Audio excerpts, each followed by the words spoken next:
goal sa to ang pagdayeg sa tong buhi na Dios. So, ang worship sa Greek is proskunyo. Ang which means is to fall down before. So, magpakumbaba ta, magpatira pa ta sa atubangan sa tong buhi na Dios. Amen.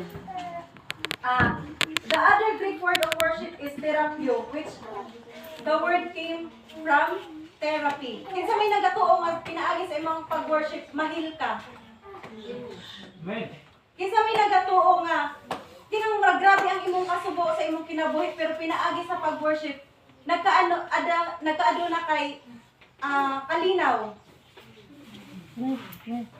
Praise God, hallelujah. So, sa ko lang, bilang sa ko ang kinabuhi, may mga panahon nga, inang murag, ang akong ugali, grabe na, bilang tawhanon, muamin ko nga, minsan ang akong ugali, grabe na, minsan mapansin ako, pero pinaagi sa mga pag-worship, usahay, ma-realize na ako nga, hala, marag na sobraan naman ko, ginadive na ako nasa tunggoy ng Diyos, para biya, mukul down ko, walang akong ginahimo, kalang akong emosyon, high na kaayo, at the end of the day, i-worship sa tunggoy na Diyos, mukul down kang balik.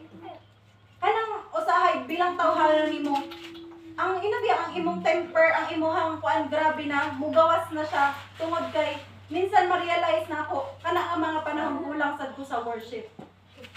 Kaya ang imong ugali, mo ano na siya, mulabaw na siya, tungod kay, kung balikan nimo ang sitwasyon, nagkulang na sa worship. Kasi pag puno ka sa worship, ang imuhang temper is natural lang pod na siya. Kaya nimo i-handle ang mga sitwasyon tungod kay guided ka sa Holy Spirit, tungod kay puno ka sa mga pagdaig. So, ang imuhang temper, kaya ra nimo kontrolon. Pero pag mapansin nimo nga, ang imong temper, ni taas na gani siya. Ang imong emosyon, ni taas na gani siya. Balikan nimo ang imuhang nahimo.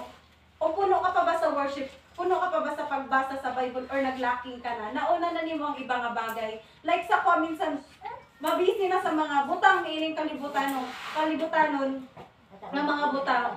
Makalimtan, maset aside na. Bilang tauhanon talaga, mangyari talaga na maset aside na talaga. Pero tuloy ang ginapahinom doon sa tungboy ng Diyos nga unahon siya sa ibang sa tanang nga bagay. Amen? Dahil doon siya sa tanang panahon. Amen? Amen. So, praise God. Hallelujah. So, ang atong pagdaig sa tungboy na Diyos is dako kay siya kahimuan. Ang pagdaig sa tungboy na Diyos is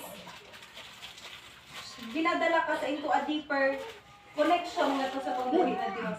Pag law ang imong pagdaig kaniya, mas law pud ang imong connection nga to kaniya.